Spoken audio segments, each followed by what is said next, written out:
યોગ્ય ડોક્યુમેન્ટ વગર દોડતી કચરાની ગાડી મુદ્દે સ્થાનિક જાગૃત નાગરિક દ્વારા યોગ્ય કાર્યવાહીની માંગણી કરી હતી। વડોદરા શહેરમાં ડોર ટુ ડોરની ગાડીની અનેક ગેરરીતિઓ અવારનવાર પ્રકાશમાં આવેલ છે। પાલિકા દ્વારા કોન્ટ્રાક્ટ આપી દીધા બાદ કોન્ટ્રાક્ટર યોગ્ય નીતિ નિયમોનું પાલન કરે છે કે નહીં તે સંદર્ભે પણ ધ્યાન અપાતું નથી। કચરાના નિકાલની કામગીરીમાં જોડાયેલ કેટલાક વાહનોના ચાલકો પાસે લાયસન્સ અને દસ્તાવેજો ન હોવાનું પણ સામે આવે છે, પણ આવા વાહનો સામે ટ્રાફિક પોલીસ પણ ધૂતરાષ્ટ્રની ભૂમિકા ભજવતી હોય છે। શહેરના કિશનવાડી ગધેડા માર્કેટ 4 રસ્તા પાસે કચરાની ડમ્પિંગ સાઇટ આવેલ છે। કેટલાક જાગૃત નાગરિકોના જણાવ્યા અનુસાર આ ગાડીઓના પ્રોપર ડોક્યુમેન્ટ્સ નથી।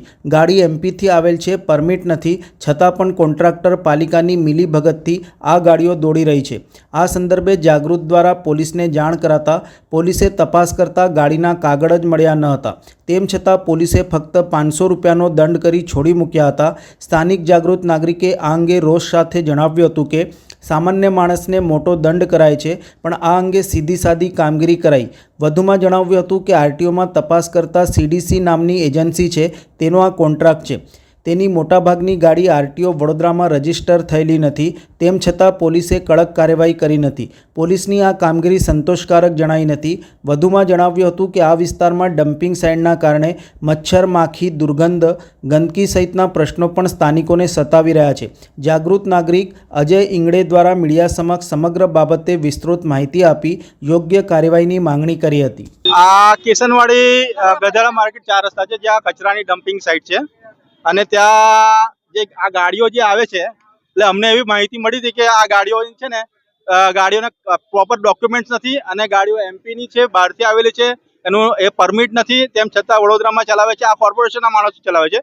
આ જે કોન્ટ્રાક્ટર છે એ કોર્પોરેશન મિલીભગત છે અને અમે પોલીસને ઇન્ફોર્મ કર્યું। પોલીસે ગાડીઓનું ચેકિંગ કર્યું, એની પાસે લાયસન્સ નથી, ગાડીના કાગળે હાલ એમની પાસે નથી, તેમ માત્ર 500 રૂપિયાનો દંડ કરીને છોડી મૂકવામાં આવે છે, બરાબર। જ્યારે એક સામાન્ય માણસ હું જતો અને મારી પાસે લાયસન્સ કે ગાડીના કાગળે ના હોય તો પોલીસ મને છોડે છે?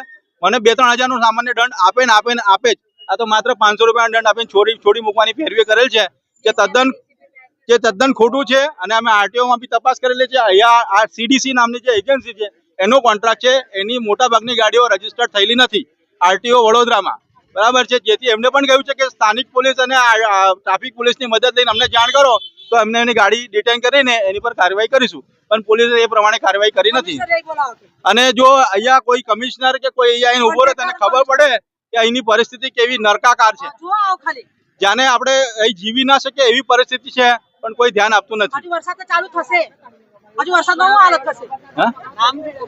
અજય ઇંગલે।